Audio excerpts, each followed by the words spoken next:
Welcome to the most listened to golf in the world, the Fairways of Life show, on air, online, and around the world, with the most candid interviews, unforgettable stories, taking you beyond the ropes. Here's your host, New York Times best-selling author, Matt Adams. What is going on, folks? Welcome into the Fairways of Life show, back at our main studio, which feels like it's been a long time since we've been here together. Pleasure to have your company. Always awesome to share and start the week with you. Congratulations to Team USA, winner of the Solheim Cup. 15.5 to 12.5 was the final tally when it was all said and done. Lilia Vu's birdie to secure that half point that Team USA needed at that moment. She was up against Albania, Venezuela. She hit Lilia Vu, number 2 ranked player in the world. She hit a 300-yard drive, which is, I mean, I hope people were taking the time to watch the Solheim Cup. And you realize how good the golf swings are of these athletes. 300-yard drive, left her 103 in with a wedge, and she hit it to 2 feet. And Venezuela, correctly, didn't concede it. And Vu stepped up there, made the putt triumphant, and secured the win for Team USA. So they get back to Solheim Cup. It's the first time since the United States has had the Solheim Cup firmly in their grasp since 2015. Right? Did you realize that? That it had been that long? Because remember, in 17 and 19, they lose. Last year, it was only a year ago because they're getting the Solheim Cup back on the years that they want them, even years. They split 14 to 14 with captains Stacey Lewis and Suzann Pettersen, respectively. So now it makes me wonder, is Pettersen just going to be done? Is she's like, no, I'm not doing this again. It was, I can't take stress. Yeah, that's, they won in 17, just correct my statement. Losing in 19, losing in 21, having last time out. So the question I was getting into there was, Suzann Pettersen, does she continue? She's 0-1-1 now. Stacey Lewis, does she continue? She's 1-0-1 now. This one felt important. I think it was important. I think it was great that Team USA won. I think it's great for the event that Team USA won. The thing that was amazing, though, was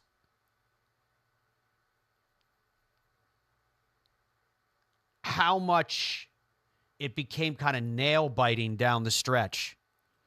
Do you know what I'm saying? When you look at the Sunday singles, right? And then you had, right out of the gate, Nelly Korda and Charlie Hull. Right out of the gate. Talk about early entertainment. And Charlie Hull goes out and destroys Nelly Korda, who had a great Solheim Cup. Look at that on your screens. Those of you on the radio side, I'll tell you what it says. 6-4, if you didn't already know. 6-4 win for Charlie Hull over Nelly Korda. And you're thinking at that point, you know what? Nelly's had a great Solheim Cup. So she loses in singles to Charlie Hull. No big deal.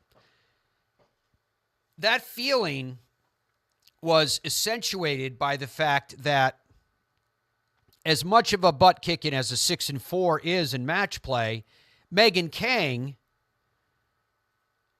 who seemingly was the emotional spark plug of Team USA, she beats Emily Pettersen 6-5. It's even more of a butt kicking. And then after that, you're like, all right. Georgia Hall beats Allison Lee 4-3. And it's like, do you see the pattern going on here? These aren't like really tight matches. These are just one side destroying the other. And again, there was still no sense of panic because at that point, with Hall's single victory, Europe had collected 1 point. 1. They needed 8. And then after that, Allison Corpuz dispatches Anna Nordqvist 4-3. Again, that's a big margin. Rose Zhang destroys Carlotta Saganda 6-4. 6-4. So now, again, here I'm looking at it going,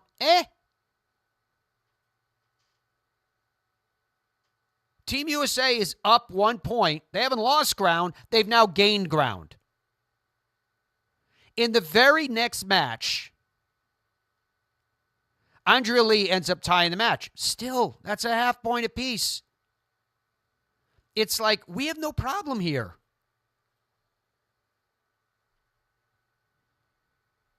Until Lexi Thompson's match goes down to the wire. She loses 1 up. And all of a sudden, Europe is starting to scratch together some points here. That's a full point. Next two are tied. Granted, that's a full point to USA. It's also a full point to Europe. Europe wins the next 2 matches after that. You get the trend that's going on here? Were you guys watching all this? I know there's a lot going on with football and everything else. Jennifer Kupcho holds on 2-1 over Lynn Grant. That was, again, there was some great golf played. There's so much pressure. I've heard some people talk about the putting didn't look terribly impressive throughout. Most of the time, other than, save for what? You know, maybe some select Ryder Cup players that I can think of. Poulter comes to mind. At times, Seve over the years, where you saw exceptional displays of putting, but it's not in there's so much pressure. It's not a normal occasion. Go ahead, Andrew. You can keep rolling on these singles.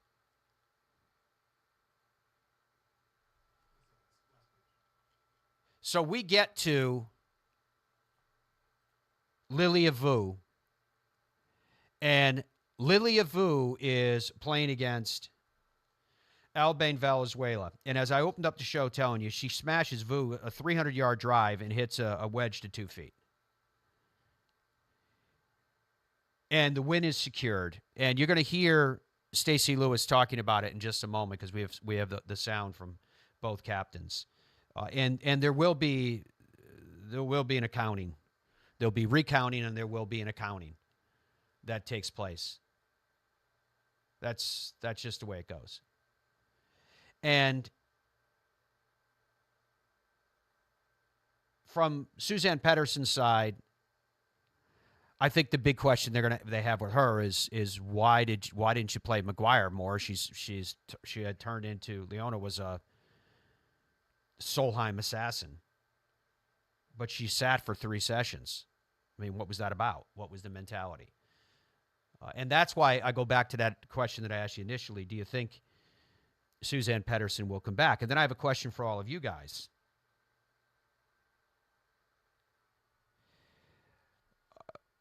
Is it a recency biased or do you, I should better put it, look at the results of what just took place and go, you know, Team USA is poised to dominate now. Absolutely poised to dominate.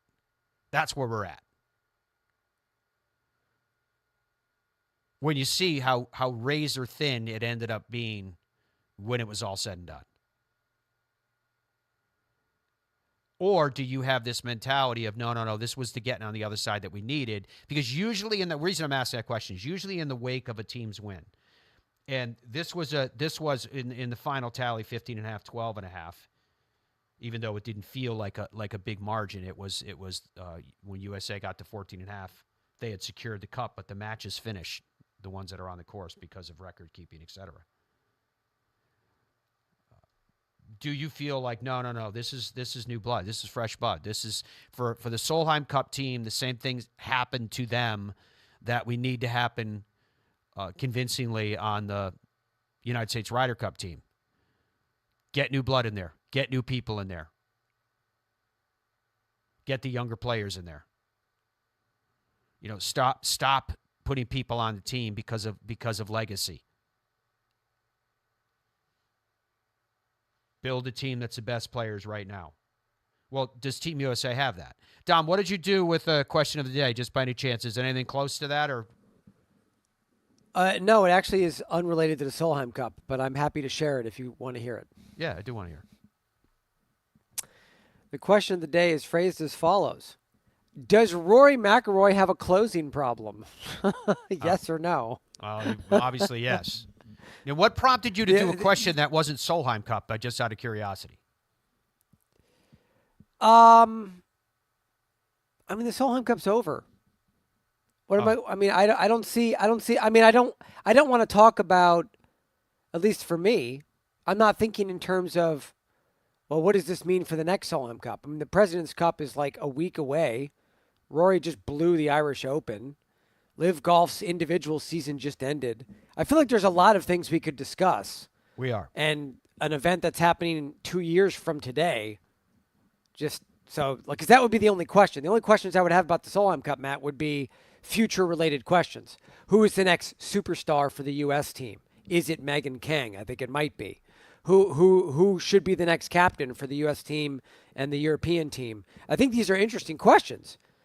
Really interesting those questions, aren't the especially questions based I on have. what we The saw. questions unfold. I have include what was her thinking with Leona Maguire?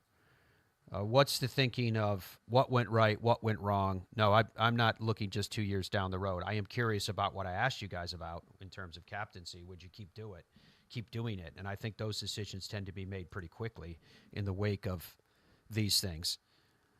Do you have anything coming in from any of the people in terms of? Yeah, they're very much the folks were very much impressed, as well they should have been, with the level of golf that took place at the Solheim Cup. I mean, Rose was their best player. Rob says. Derek writes, I watched the 4-ball with Rose on Saturday. The level of golf was insane. And John says Charlie Hull is like the female Ian Poulter. So what would that make Leona Maguire? Probably the female Seve, I feel like, at this point, maybe.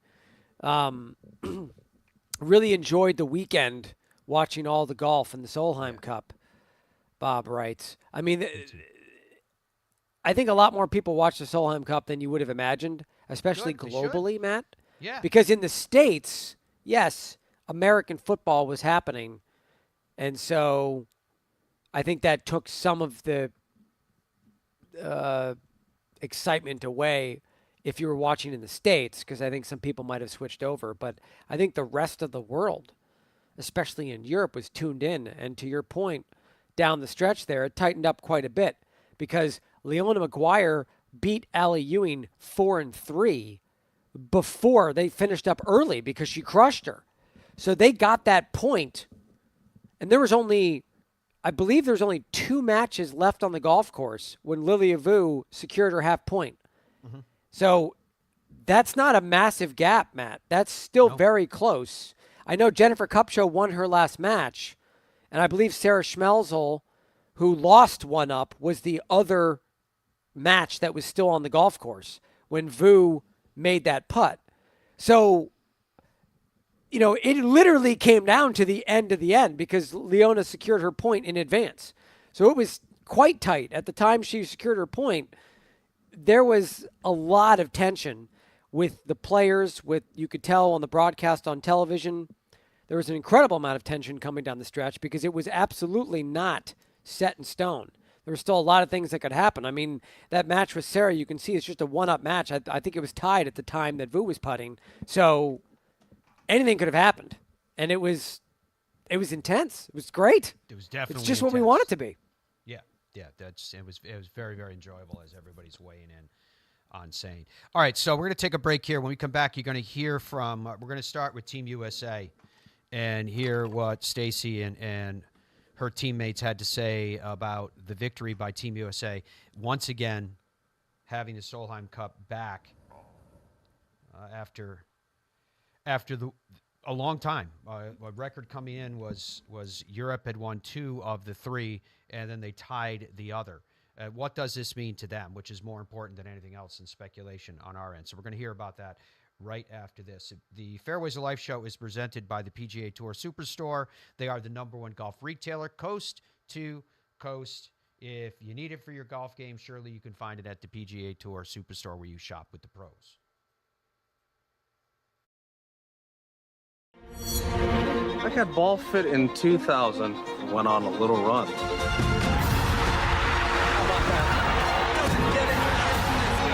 Then Bridgestone fit me again, and I went on another run.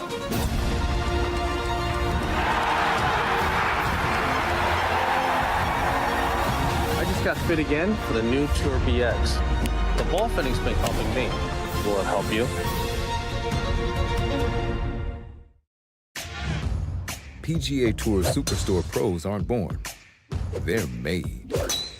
Every January, hundreds of associates talk to the top manufacturers, learn about the latest clubs, test the newest equipment, log thousands of hours of training, and together, hit over 100,000 balls, all so they can get you the perfect fit.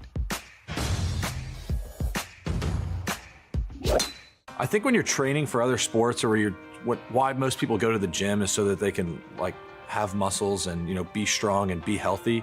And a lot of the reason why they struggle to play golf is their body doesn't move properly for them to be able to hit a golf ball. And when you're training for golf, it's a little bit different because you're focused more on flexibility and mobility and being strong in motion. When you're able to kind of have a warm up and have a workout routine and kind of gradually build up to where you're training your body to move properly, yeah, you're going to get a lot of big dividends on the golf course. Our journey began with a simple yet powerful vision to provide the world with the highest quality Virginia-type peanuts. The Hubbard Peanut Company, where quality and tradition meet to create an unforgettable experience. Visit hubspeanuts.com to explore our full range of products and place your order today. Super easy to hit. Introducing the new PXG Black Ops irons, our first game improvement iron. It's a larger face heel to toe. It launches the ball high in the air and really far. Much higher levels of forgiveness. You set that club down, it creates a lot of confidence. It's supported by this X-Core polymer material. And that's where you get improved ball speed. If you're looking for a distance, forgiveness, and feel, Black Ops iron is going to be for you. PXG, nobody makes golf clubs the way we do, period. Stride by Zero Friction, the first of its kind personal caddy. Walk in comfort and style with Stride's remote and follow me technology. The Stride handles almost any terrain, and its 54-hole range will last all day. The lightweight design and removable front wheels makes it simple to handle. Plus, it easily fits golf carts. Pick up your Stride today at a local PGA Tour Superstore near you or at zerofriction.com/Stride. Stride, your personal caddy.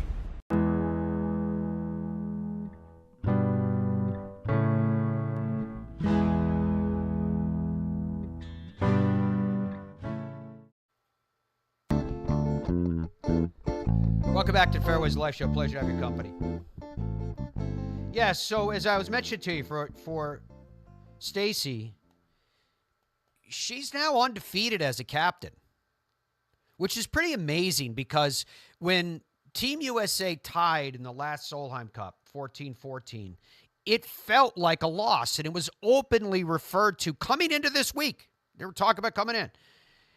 It was referred to as Europe going for 4 in a row, which, again, technically is not incorrect. Europe was seeking to retain, hold on to, have the Solheim Cup in their possession for 4 consecutive Solheim Cup matches. And I saw some of the media kind of poking Stacy a little bit, going, hey, they're saying that, after Europe goes win-win tie, that's just another loss for Team USA because you didn't get it to Solheim Cup back. They still have it. And Stacy was like, yeah, I could see it that way. She just wouldn't, one, she wouldn't take the bait, which was class. But 2, from a mentality standpoint. But now that she has the win and you reflect back on her last captaincy, which was the draw, you look at it and go, she's undefeated. right? Just let that kind of simmer for a second because it's fact. It's absolutely fact. So you'll hear from a number of the different players in what I'm about to play from you. We'll start with, obviously Captain Stacey Lewis, and you're going to be asked a question, how proud are you of this team? But from there, you're going to hear a number of different players chime in with their opinions as well. It was an amazing week from the start. I mean, we started the week off Monday going around DC, and we had a great day. And from the moment this team was together, they were together. There was we needed a couple days or anything like that. The vibe in the team room was amazing. The way they got along, the way they supported each other. Our group of caddies were, off the charts, keeping the team room loose, making sure everybody had fun, and it showed. It showed in the golf that was played, and I'm just so proud of them. I'm proud that they get this moment where they get to celebrate tonight and win this cup. Playing last year the way I did, and then, obviously ended up in a tie, kind of wasn't the best feeling, but at the end of the day, we all played our hearts out, and we knew that with this year's Solheim Cup being 1 year closer, we were going to be more hungry than ever, and, I just wanted to kind of do my part out there, and, again, lay it all out there, and get the crowd going, get the team, we were, as Stacey said, we were vibing all too well since the start of the week, and so just kind of really embracing those moments and being on home soil and taking advantage of those crowds definitely helped me kind of fuel me to play my best this week, and I just had so much fun out there, and to be able to go undefeated for both Solheims, it's been incredible and a dream come true, and hopefully keep the streak alive and make the next Solheim Cup in 2026 at the Netherlands. It's been absolutely incredible. I feel like starting off the beginning of the week, I just felt so comfortable with everyone, and the whole team has just been, they've just been so friendly, and everyone's had a good time in the team room, on the golf course, and like Stacey said, it translated over to the golf course. I felt a lot more loose than I did last year, and it was good vibes all around. Oh, it was so important. I felt like in the middle of the match, wheels were kind of falling off. 16, I hit it through the green into the bunker, and I knew I had to make up and down, and then somehow birdied 17 and was able to hit it really close on 18. I looked at the leaderboard, I saw that we had 14 points, and like Stacey said at the beginning of the week, half points matter, so I only had one goal, was to get it close and get that birdie. They needed to have fun, and they needed to enjoy this, and they needed to do that, but also play good golf. And I think there was just a lot of tension of trying to play perfect golf and not enjoying it in the process. And this team enjoyed this week more than the golf itself. They had so much fun together. They picked each other up when they needed it. They did whatever I asked of them. They were great offering feedback on pairings. I can't say enough about them, all 12 of them. They played so hard, and it got hard at times, and we knew it would. We knew it would get tough, and it's just crazy how this thing, it doesn't matter what your lead is coming into Sunday. It's half points matter, half points here and there, and just proud of those, that got those matches to 18 and were able to get those half points. You guys saw it on the first tee. I've never seen a lot of these players act the way they did on the first tee. I know their personalities, and I'm around them off the golf course, but to do that in front of everybody and to feel comfortable doing that, I knew we were doing a lot of things right behind the scenes. And so just seeing them on the first tee, I had a good feeling about the week, and I loved our pairings. I loved the way it all came together and the way they were playing. So I had a good feeling, but you never know, and today was really stressful, though, for me, I'm not going to lie.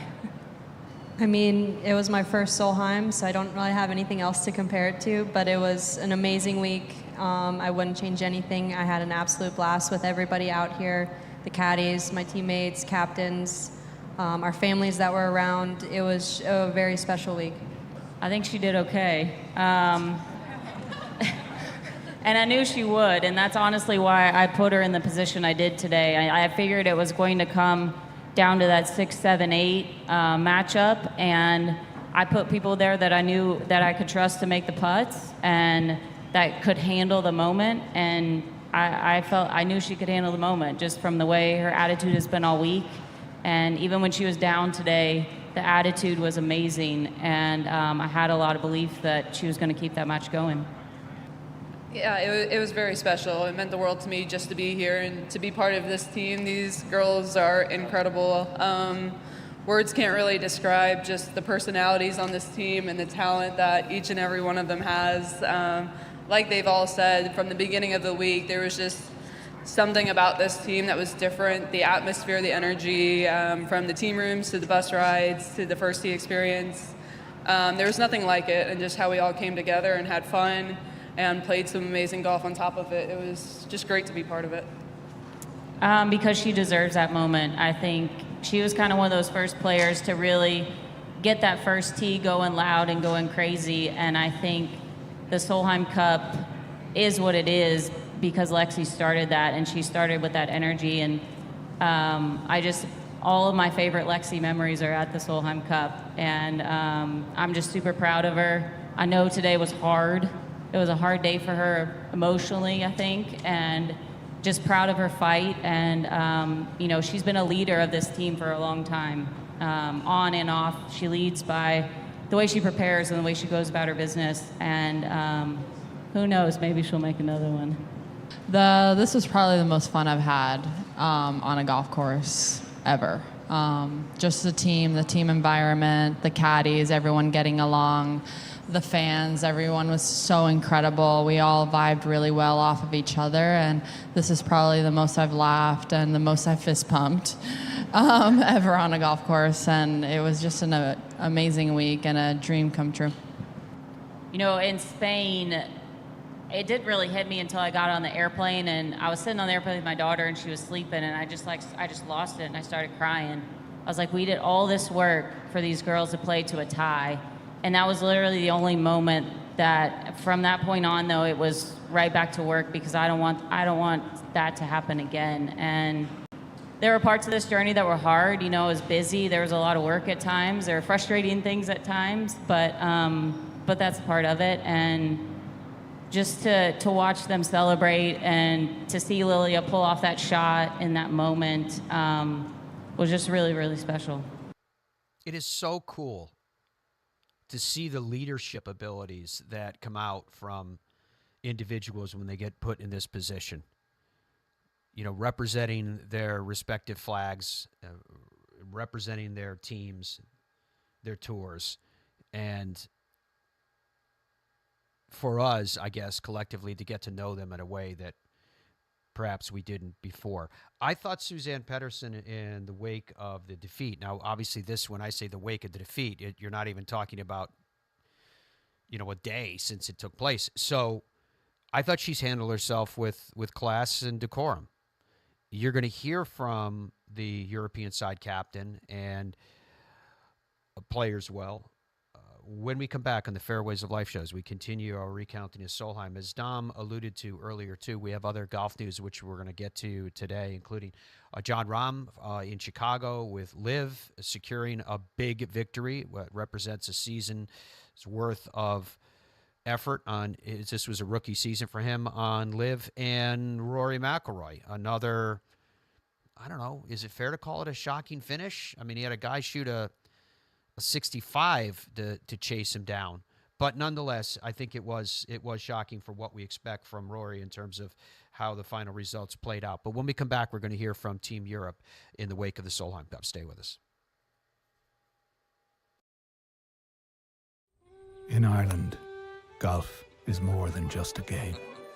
Come and experience our world-famous links courses and our world-famous Parkland courses, all set alongside world-famous scenery.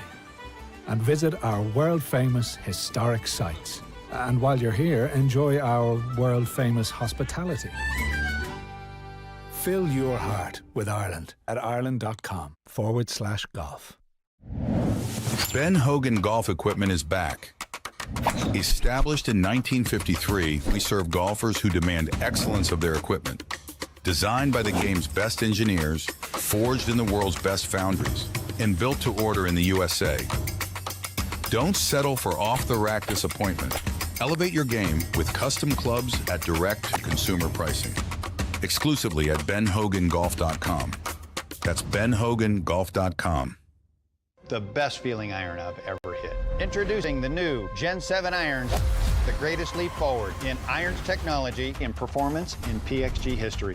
Our new quantum core material explodes off the face. Are you kidding me? The Gen 7 irons deliver groundbreaking new levels of forgiveness, speed, distance, and feel. That's what I'm talking about right there. Look at that trajectory. Just phenomenal. Gen 7, it doesn't get any better. PXG, nobody makes golf clubs the way we do, period. Baseball? Nah. Football? Done it. I think I'm gonna go after PGA Tour. Playing on the PGA Tour is not easy. But you know what is easy? Hitting the 524 series from Tour Edge. Hitting linebackers and home runs used to be easy. Out here, you're gonna need all the easy you can get. Introducing the 524 series from Tour Edge. The easiest clubs you'll ever hit. Even the best players in the world can use a little easy.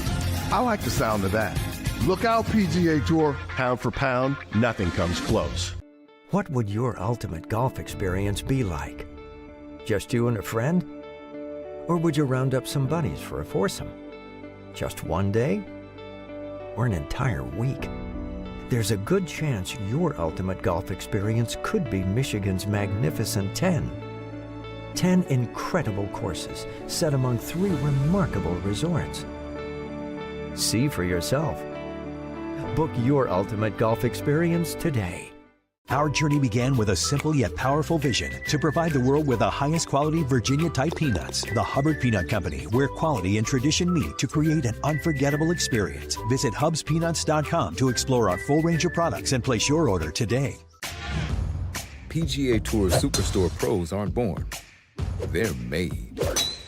Every January, hundreds of associates talk to the top manufacturers, learn about the latest clubs, test the newest equipment, log thousands of hours of training, and together hit over 100,000 balls, all so they can get you the perfect fit.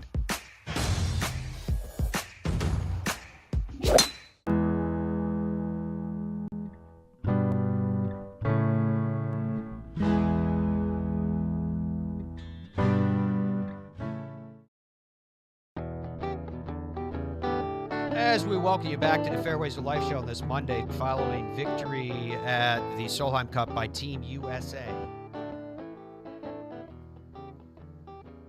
Team USA now 1-2-1 over the course of the last Solheim Cups. And I asked you the question earlier in the show when we came on the air. Well, do you think everything's changed now? Do you think that this represents a turning of the page?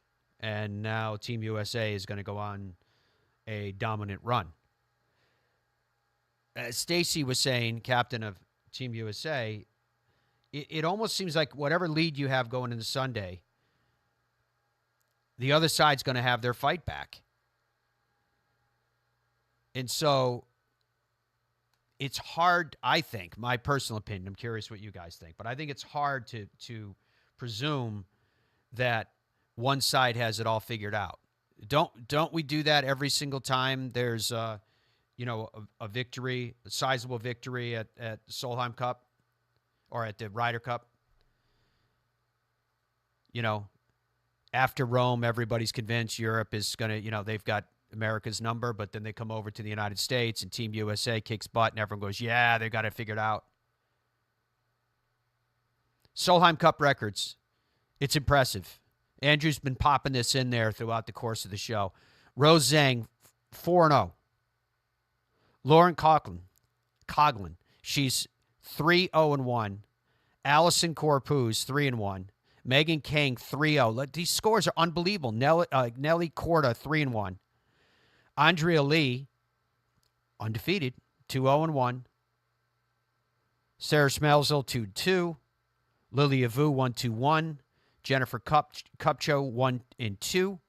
Allison Lee, 1-2. Lexi Thompson, 1-3. Allie Ewing, 0-4. On the European side, Charlie Ho was 3-2. That's the best of the lot, winning record there. Celine Boutier was 2-2. Georgia Hall was 2-2. Anna Nordquist was 2-2. Emily Pedersen was 2-3. Madeline Sagstrom, 2-1. Henselite was 1-1-1. Stark was 1-2-1. Saganda 1-3-0, which was surprising to me. McGuire 1-1. Again, it's, she played twice in 5 sessions. Valenzuela 0-1-1, and Lynn Grant was 0-4, which again also surprised me. Here is Captain Suzanne Pedersen talking about her thoughts on the week. Well, I just think we gave them a good run for the money today. It was still 2:25, and we're still out there having a chance at this remarkable comeback that it would have been. And I don't think the Americans anticipated such a fight from us. We won the singles today, so we won the session. So I think we did a great job. Very proud of the girls. They show character when they go out there with a very, I don't know, it's not the easiest situation to kind of face going into the singles, but we were led off by Charlie, and she kind of set the standard and made us all believe that it would be possible. So we fell short, but we gave it a good go.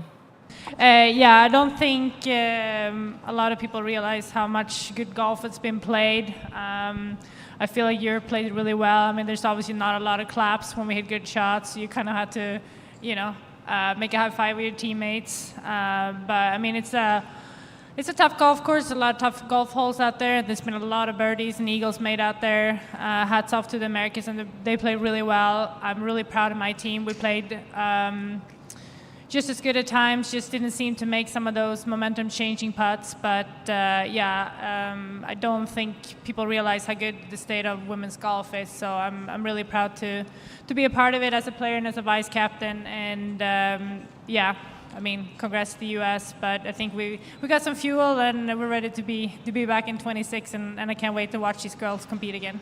Yeah, I think it was a great display of golf. On a very, very good golf course. I think it was a great venue for a tournament like this. It really set up well with obviously all the fans.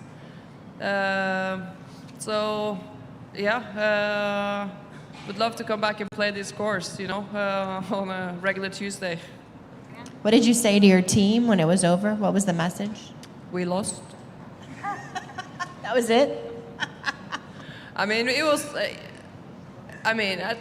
starting the day, we knew we had to get off to a good start. Charlie crushing Nelly with some really, really fantastic golf was kind of fun to watch. And then from then on, the momentum I actually enjoyed the quietness out there for quite a while. I thought the crowds were kind of silenced by maybe questioning if they were going to kind of be challenged. And I think for the most part of the day, we had a shot at it. You look at the final scores, it doesn't really relate to kind of how close it was. At one point, I thought this was going to all be lined up for Lexi. Like the storytelling that it's been over the last 2 Solheims, or forever really, it would but when that didn't happen, I'm thinking, might have a slight hope again, but it was just a great finish. Great golf was played. We made a run for it. That's all we could ask for the players. As hungry as the Americans were leaving Spain last year, we are going to be equally as hungry going in 2 years. I have no idea. This is kind of the end of my term, as far as I know, and I haven't been promoted. So I cannot answer that question. But I want to say one thing, and what I've loved the most about doing this, and I really mean that from the bottom of my heart, is even though I haven't been competitive playing week in, week out, I still feel like I've been a part of the player group. And as a retired player, you step away, you don't see everyone every week. You miss seeing your friends on tour. So just feeling kind of a part of that player body has for me kind of got me up every morning wanting to kind of make this as a good of experience for all of them. So that's probably what I'm sitting back with kind of now that I'm done. Hopefully I'm not going to be cut off the WhatsApp group, but yeah, I really enjoy that. I mean, I'm a mom now, so I'm quite sensitive, quite emotional, so I cry from literally nothing, but I have a lot of great friends on tour, Anna being one of them. We've shared a lot, the same as with Laura, Mel, Carolina, and the rest of the team. And I just want to kind of, standing on the first tee today, I saw Charlie Meacham yesterday. It was a fantastic surprise. A guy that has helped and kind of supported women's golf for so many years. And then I saw him again today. I'm not going to start crying again, but I couldn't stop hugging him because it's like those people, they made such a difference for all of us. And all of a sudden I was standing there kind of relishing on like moments back at the Bay Hill when Arnie, him and myself was just standing there fooling around. And it was just a fantastic face to see, and I was like so happy for him to be there. And that's what this game is about. At the end of the day, yeah, win or lose. I know I'm competitive, I hate to lose, I can't say anything else, but at the same time, you also got to remember there's a storyline here. And really proud to share all of this with this team and the players. I've done my best. I tried my heart out, and I tried to pass on the values that I've picked up from my previous captains, from my previous teams that I've been on. And I think we have a great culture on the European side. And it's been nice kind of helping recruiting new monsters into this team. We have Alban, we have Esther, we have people coming from behind who's ready to take on these big tasks, these big challenges, and I'm really proud of that. All right, so Suzanne Pettersson sounded very much to me like she is done with this run. And I wonder with, you know, frankly, with Keegan coming in as president, Team USA, I wonder if it's going to cause a shift in the team leadership, if now a mentality will be, you know what, no, we don't have to wait for somebody who's in their mid to late 40s or older. We can go with players who can do it right now. So my sense is that at least on the European side, Anna Nordqvist, who's now 37, so she'd be, 39 next go-round, that she should just feel like she's the one, to me, just my opinion, because, I mean, they have her up there for 2 seconds. She's like, yeah, we're already focused on the next one. I'm like, whoa, all right, here we go. Other news in the world of golf. So we mentioned in Chicago, LIV Golf was playing, where Jon Rahm in his rookie campaign with LIV was trying to win the individual title for the season. And with that, he earned an $18 million bonus over Joaquin Niemann, who was trying to chase him down, but John finished with a 4 under 66 to secure it. Afterwards, Jon Rahm was asked about the day, the importance of the day, and then kind of weaving it all through the season at large. Here's Jon Rahm from Chicago. It was definitely a stressful day, right? But that pressure is a privilege that only two of us had today. And that's kind of why I said yesterday I wanted to focus on winning the tournament, right? Because I knew if I won the tournament, there would be no doubt I would be the individual champion as well. And you kind of want to go out with a win, right? Would have been very nice to get the second win. It feels amazing to get that second win in my first season. So I focused on that, and it's not easy when Joaco starts birdie, par, birdie. And, you know, I kind of stressed for pars in the first 2 holes, not really being in position either on the first shot or the second shot. But great drive on 3, made birdie, great par on 4, and kind of got my round going, right? Felt really comfortable all day. I wasn't clutch at Greenbrier, and I wasn't clutch a lot of other parts during the season, but I'm glad I was today, right? There's a lot feed into making this day very special for me. Playing with Sergio and Brooks, you know, last time we played together was Sunday of Valderrama. Sergio won. Last time I played with Brooks, he beat me. So it was definitely a pairing that motivated me a lot to hopefully have my best, and I'm glad I did. I'm on Joaco, obviously, playing great in front of us, and I would say to have not only whoever finished first and second this week, but the top 3 spots for the individual season standings be 3 Hispanic players, right? 2 from Spain, 1 Chile. I think it's also very important in the impact it can have culturally for Latin America and Spain. So I think that's another thought to have out there for all of us to be proud of. You can't really script it that much better, right? I think it would have been very underwhelming if me and Joaco finished 21st and 22nd. So the fact that we come out and we both play good and you have the story to tell and it comes down to basically the last few holes, I think it's also more exciting for whoever wins, but it's a lot more exciting I would say, for the viewers out there to watch good golf while we're competing for the big championship. I wouldn't say bumpy road, but definitely windy. Make the decision to join LIV Golf, fully confident that I can make an impact, and you deal with the emotions of that decision, the impact in the media, good and bad, and then going out to the season trying to win, right? Trying to get a team together, a message of the team across, and then get those winning moments and start the year off great. 17T in Mayakoba, tied for the lead, and absolutely ruined it completely on the last 2 holes. And that was my start of LIV Golf season. But to keep fighting, keep putting myself in position, having chances to win, it was great. But there was a before and after between Singapore and Houston when I changed that driver shaft to something that I worked a little bit better with my current swing speed and made me not compensate as much.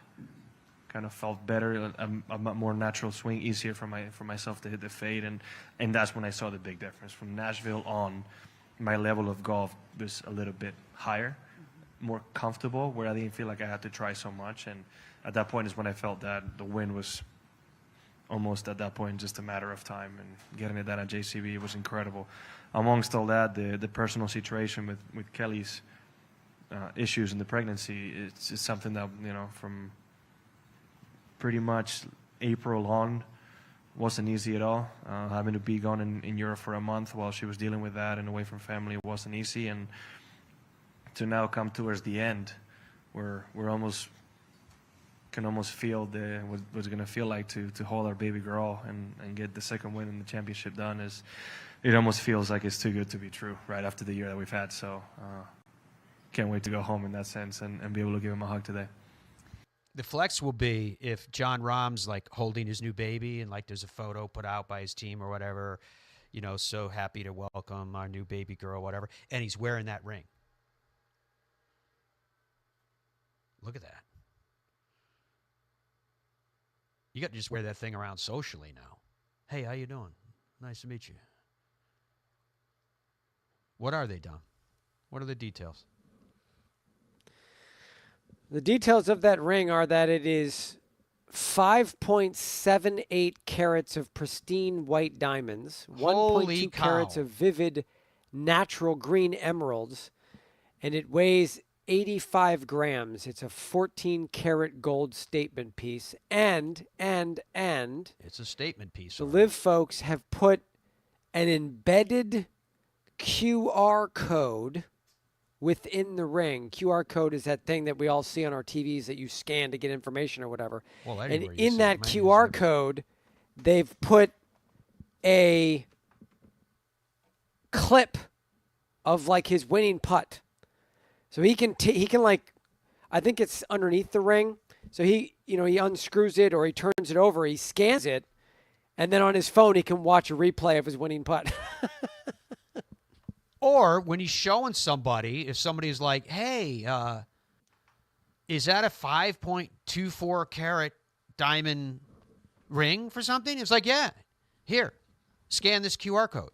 I wonder where the QR code is. What if he has to take the ring off? I think he does. I believe I think you might unscrew it from the top, but I'd have to look into that. That sounds really dangerous. Because the top is probably where the 5 point whatever. I wouldn't wear that thing diamonds. Anywhere. That would just go into a lockbox somewhere. Look at the size of that thing. Oh, that's classic. I think it's absolutely classic. You called it a statement ring. Oh, yeah, that's a statement ring. So congrats to John with that. The team competition coming up with Liz. For Rory McIlroy, the news was not good. Rory McIlroy talked about how much he loves Royal County Down, talked about how much he wanted to win at Royal County Down, seemed to have everything going to his favor, but 2 bogeys in his last 4 holes, including a 3-putt bogey at 17th, notwithstanding the heroics of 18 and some really good shots hit. It just wasn't good enough. So afterwards, Rory McIlroy did speak. We were able to get this video courtesy of Off the Ball. So let's hear what Rory had to say as to how he was, once again, not able to close. Rory, I appreciate it's very raw at the minute, but can you appreciate the crowds, everybody out to see you, and everything that you've achieved overall in your career? Yeah, it's unbelievable. The support that I get from, I'm very lucky. I get so much support when I come back, and I certainly don't take it for granted. I sort of had to try to keep my composure walking up to the 18th green there, but I did that as best as I could, and but yeah, it's wish I could play in front of that sort of those fans in this atmosphere every week. It isn't quite like that, but yeah, certainly appreciate all the support and can't wait to come back. Is this the toughest part of being a sports person, just those near misses? It is. I'm getting used to it, unfortunately, this year, but hopefully the tide's going to turn here pretty soon, and I can turn all these close calls into victories. Well done this week. Okay, Rory McIlroy seemingly keeping a good frame of mind. I mean, he told us before the week that, look, I've got to cut back a lot for next year. I've heard estimates of like 10 less events. That's a lot for Rory, but he's going to cut back because he's tired, and it would be reasonable to think, you know what, maybe that grind had an impact on his performance, right? So Rory McIlroy losing by 1 stroke to Rasmus Højgaard, who birdied the last 3 to edge Rory McIlroy after shooting a 665 for Højgaard. Congratulations to him. That's his 5th win on the DP World Tour. Okay, folks, pleasure to have your company today. Wishing you guys a great Monday with whatever you got going on in your world. We will be doing our national show tomorrow on Golf Channel as well, so we'll be featuring a really cool guest that I'm very excited to have on the program tomorrow, a multiple-time winner.